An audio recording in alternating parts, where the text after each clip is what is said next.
He's chairman Association of Clinical Psychology in Lagos. We have him here, and that day we were looking at torture. You know that torture should never be part of the dictionary, but that is what you see. You see. So today we'll be looking at issue of safety compliance, and today's topic is safety compliance, the role of these regulators. So you know, in Nigeria, people just want to be living their life just like that. They don't want anybody to ask them any question. We cannot go just that way. And the reason why, the reason why we are having today's conversation is, it's become a very big challenge that you are not having money and you are not losing money. You understand it? We cannot create life, but we are losing life. You should see what happened in Bida, the news over the weekend. The fire outbreak occasioned by tanker. A lot of people now, they will be praying that God send me a person that will help me to have a car. You understand it? Those that love their loved one, those people know that they travel. You understand? Not be say they just go to backyard. You can never see them again. You understand it? So then we'll talk of money. There are some people that they may never be balanced again because the entire money is gone and gone forever, just simply because we don't want to just comply with safety rules, safety guidelines. And that's the reason. That's why we're here today. That is why we are here today. Safety compliance and the roles of regulators in Nigeria. Because I went online and I searched, and we have, I think, 41 regulatory bodies in Nigeria. We have the EFCC, we have the ICPC. So, and our guest for us today is Mr. Engineer Timothy Iwago. He's the President, Institute of Safety Professionals of Nigeria. Yeah. Good afternoon, sir. Good afternoon. Good afternoon, sir. Welcome, sir. Welcome to the show. Thank you. Yeah, Engineer Timothy is a retired naval officer, master warrant engineer Timothy Iwago, and he have been on. I think he has lived in the sea more than the years, the time he spent in the land. So he has moved with a lot of ship from Nigeria to many part of the world, and those that use the airspace and those that use the water, they know that there's no bus stop, and that's why they try to be careful. Engineer, thank you for joining us on safety, security, and the people's right on VOP 90.3. Thank you very much. I am very pleased and honored to be here physically at the Voice of the People program. Yes. Okay, let's go to the topic of today, safety compliance, the role of the regulator. So today we want to zero on looking at what have you been doing. Maybe if we'll be allowed to, does it mean that you people that are in regulator, you people have failed Nigeria or what? Because in 2014, under President Goodluck Jonathan, there was an act we call a Safety Act. Yes. Safety Act. Eastbourne Act. Eastbourne Act. Okay, Eastbourne Act, which empower you people to regulate the issue of safety management. In Nigeria, in safety management. Let's even start. What is safety? Yes, I think that's a very good point to start. What is safety? You see, safety, if you look at most of the dictionaries, they will be telling you the absence of harm. And then, but when I look at it, I feel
it's unsafe, could be the risks. And then talk of the vulnerabilities. What's the propensity of harm in a place, and how are the people equipped, knowledge-wise, skills-wise, and of course, equipment-wise, to stay safe from harm. It is good that we are starting on that note. Yes. Okay, let me take you quickly to Bida. What happened in Bida? And this Niger State have been facing a lot of challenge. There was a landslide the other day, and people died. Still in the same Niger State. Over the weekend, there was a tanker had to just stop some people's life, destroy their business, and what is wrong that tanker every time tanker is making us a lot of family to shed tears, a lot of people to now become a beggar. Yes, you see, every society has its own share of calamity, and society is responsible for everything from criminality to security to safety. So the incident at Bida is just one incident too many. There are of what we call the vehicle.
Professionalism, it's now playing out.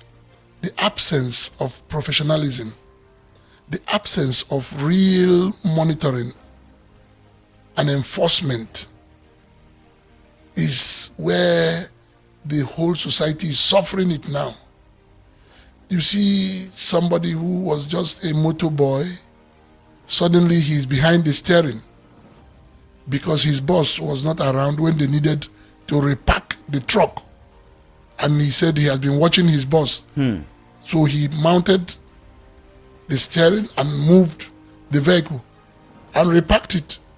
And the boss came back to say, what happened? This motor was not parked here. He said, yes, I just shifted it when they needed us to move away from the road.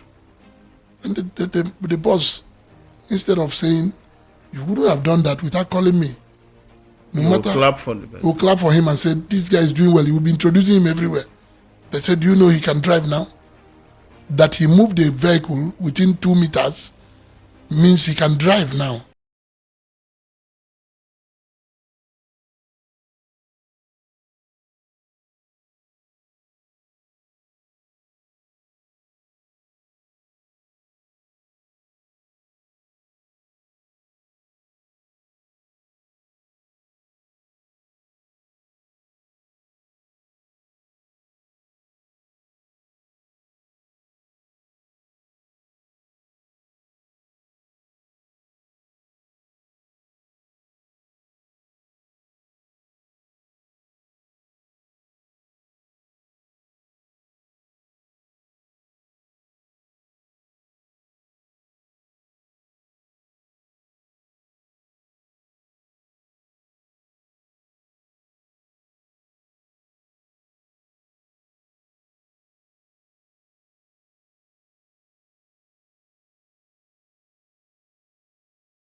because this is what we teach every time. We tell people how to respond or how to request for emergency response. An emergency is a situation that requires immediate response. A situation that calls for immediate response. Not a situation where you say, okay, after lunch we'll go and attend to it. So regulators, first responders, they have serious work at hand, and I appreciate the fire service. The Lagos State response team actually responded as soon as they were told, but before they got there, by virtue of the advantage of proximity, the fire service unit in Unilag, University of Lagos, had arrived the location and put off the fire. So that's the feedback I got just as soon as I was approaching the studio. So this is something, accidents, incidents of all harmful capacities don't just happen. They are caused by either human factors, situational factors, or environmental factors. Now, human factors include failure to take instructions. It is not just take instruction, but give instruction also. Because the person who is supposed to give instruction might also fail in his duty. For not giving instruction, people will not know what to do. And even when you give instruction, you must have some means of reappraisal to know whether the instruction was actually taken by doing some drills. So it is not enough. I handled a group, one of the telecoms company, and I was to take them on practical drills of emergency response. And I said, today we are going to do practical drills. We are going to sound an alarm. They are ready. You see, we are talking of security. We are talking of safety. We are looking at compliance. We are looking at regulators. These whole services and activities are interwoven. The failure of one could lead to the failure of the other one. And that is why when you say you have an alternate key, a spare key, and you lost the bunch of key, and you say, thank God I get spare key. Where is the spare key? He says it's inside the room. Inside the that is locked. The door to that room is in the bunch. The key is in the bunch that is missing. And the spare one to that door is inside the room. You didn't do anything. No. So you look at issues where a kitchen is very beautiful, modern kitchen, and you have a extinguisher. And the extinguisher is behind the gas cooker. And the fire is on the gas cooker. And the extinguisher is behind the gas cooker. You're not sure the extinguisher is behind the gas cooker. And the extinguisher is crying, asking you why now? Why did you keep me here? Because the extinguisher is supposed to perform better from a more vantage position. So these are issues about security and safety. They are all interwoven. So when we look at regulators, a lot of things. Today, somebody called me from Port Harcourt and said, what is the duty of National Industrial Safety Council of Nigeria? Okay, yeah. He said he has a lot of signboards all over Port Harcourt saying accredited by National Industrial Safety Council of Nigeria to run safety training and give certifications. And I told him, don't put your money there. And if you put, and eventually you find out that you wasted your money, don't report to us. Manage your problem. Because I asked him, have you heard of Institute of Safety Professionals of Nigeria Act of 2014? He said, yes. I said, have you heard of any act for National Industrial Safety Council of Nigeria? He said, no, but that he's still searching for it. I said, you may search till infinity. But the truth is this, the National Industrial Safety Council of Nigeria is a tripartite body of government, employers, and the professional groups. They are not empowered by any law to go and start training and certifying people. They can advise. Their role is purely advisory.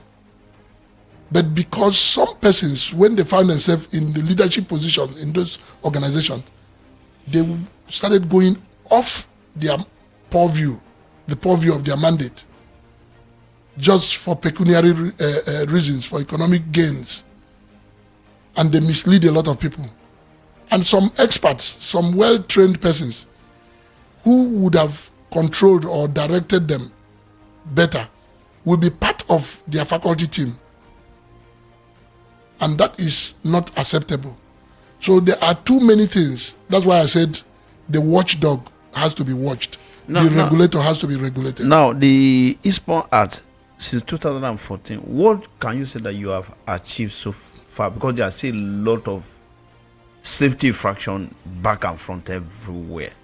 Can we say that the art, yes, the art is there for us, but you can say it's a failure? No, the act is not a failure. With the act has suffered some setback. There's no doubt about that. But you see, when you assign somebody with a duty of sweeping this office, this studio,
contributed to the institute.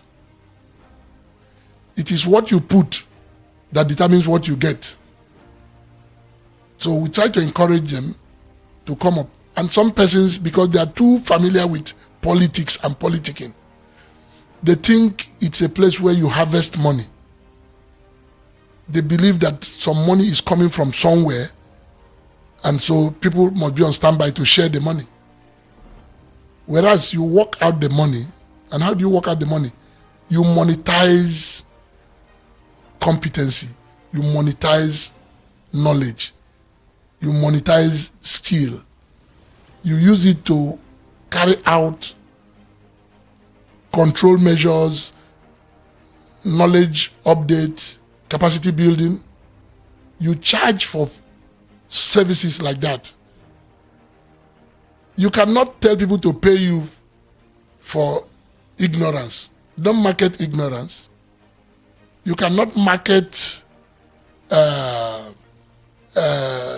idleness and laziness.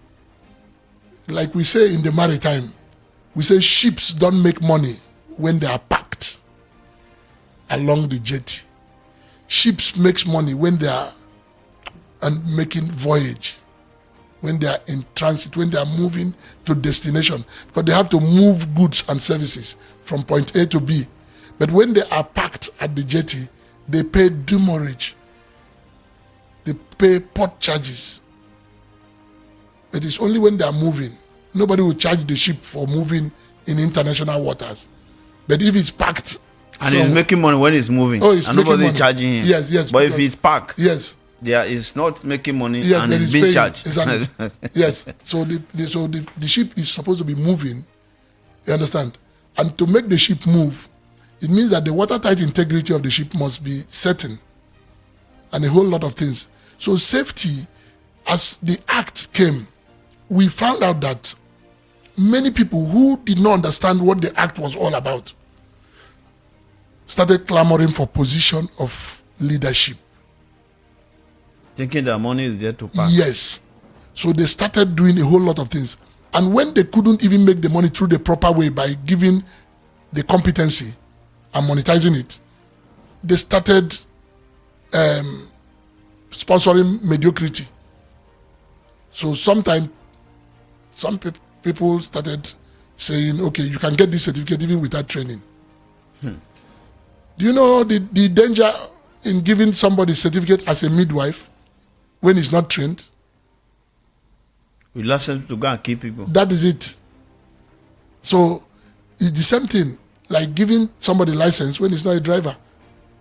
Some drivers became drivers, became licensed before they became drivers. They became licensed drivers, licensed to drive before they were trained to drive.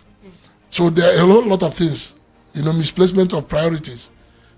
I spoke some time ago, some 4 years back, on Channel Television. I was talking about what happened, an experience I had at Marina, at the ferry terminal, where people were boarding the ferry boat without life jacket. And I queried the persons, the boat managers, the ferry managers, and they said no, they will give them inside.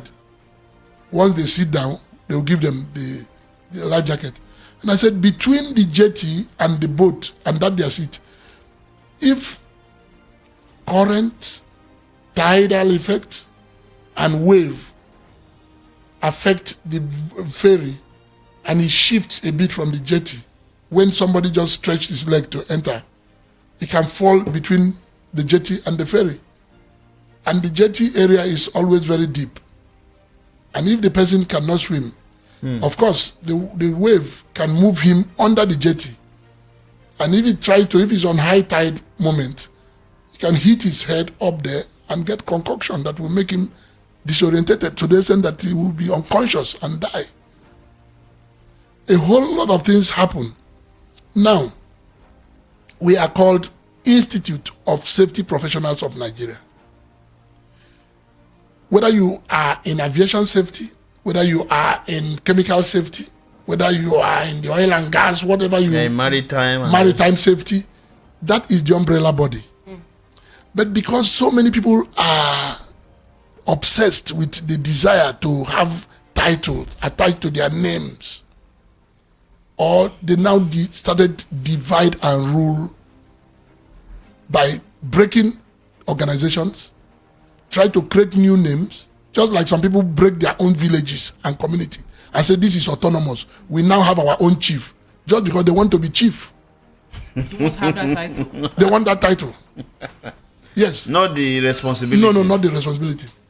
So they want to be chief. So there are a whole lot of people who are doing such things, even in the professional environment. And that has led to professionalism suffering. And what will be the outcome? Accidents, illnesses, injuries, death. So the Institute of Safety Professionals and the Act has been together.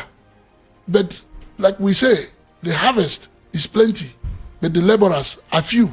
Before you continue, Engineer Timothy Iwago, I want to let the listeners know that this is the time for you to call in and ask Engineer Iwago any question you would like.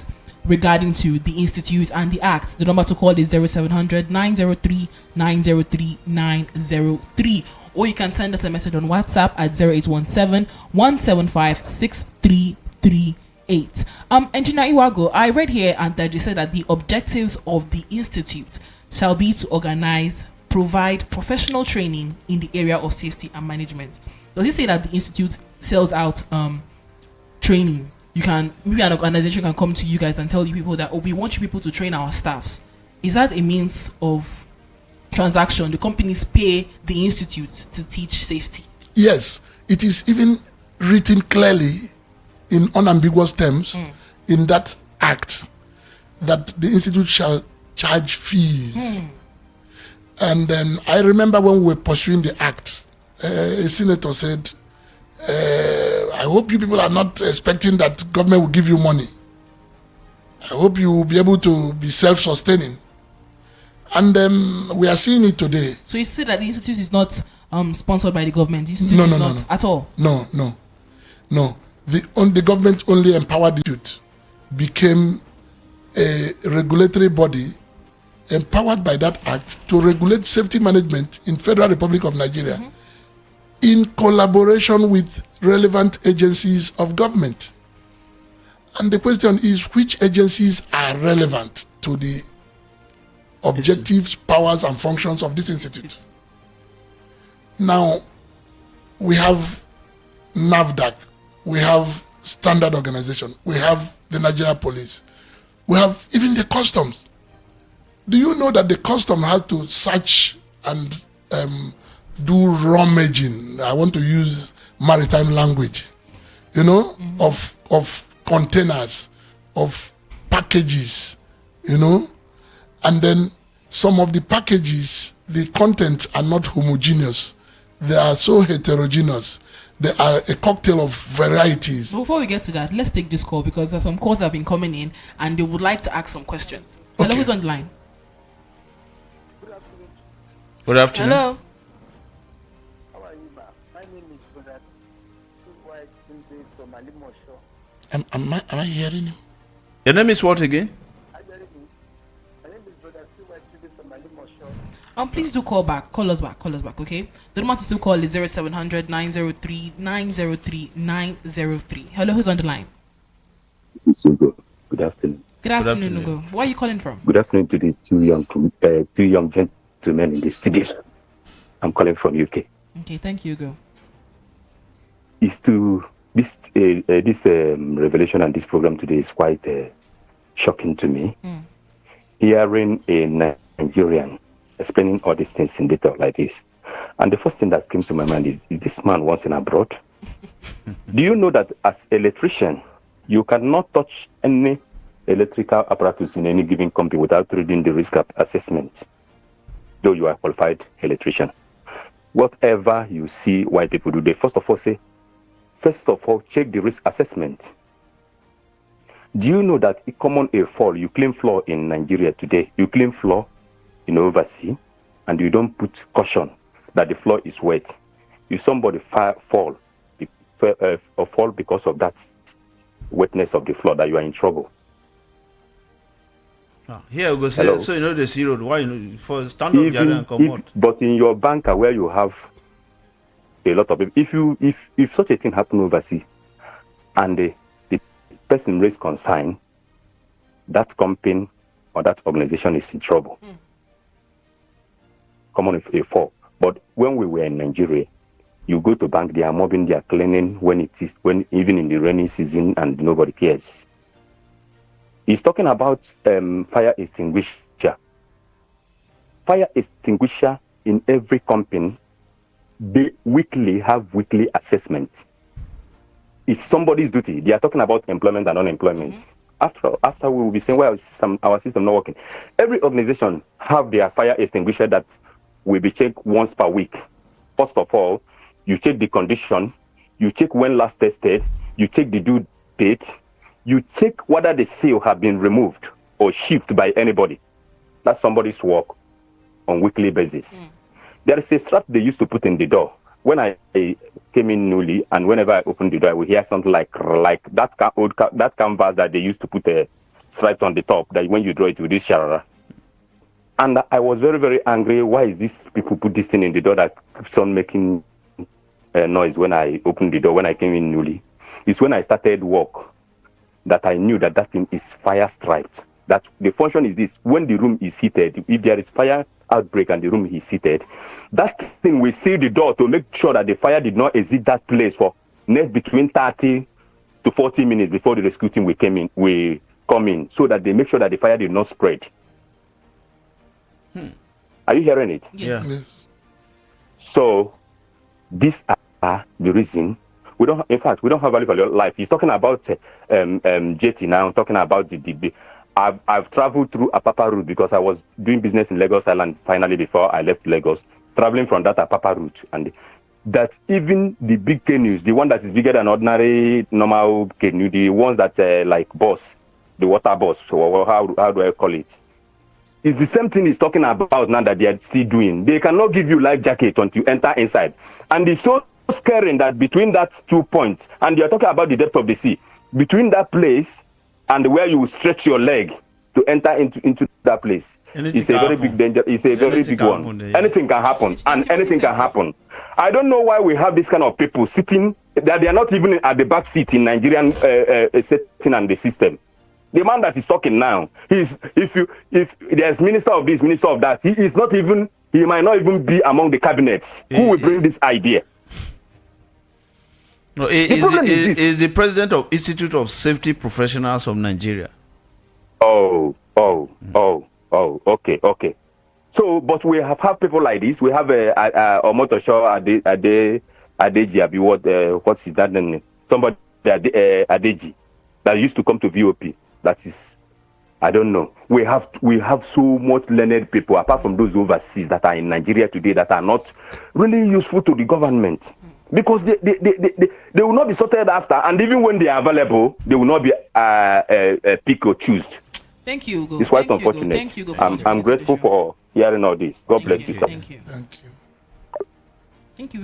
We've heard from Ugo. He's really making some points. He's really making some points, saying that we neglect safety. Yeah. In Nigeria, and he's calling that it's a serious business that it's a job. It can create a lot of job for people, but every day we say there's no job in Nigeria. Now you see, you talk of job creation.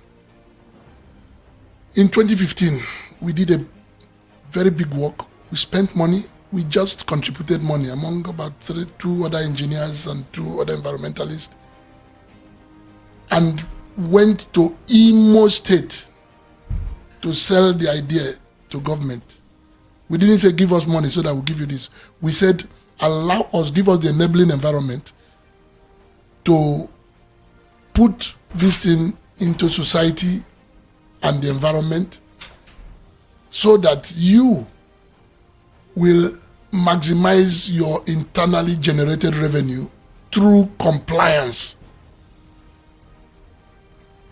to safety management.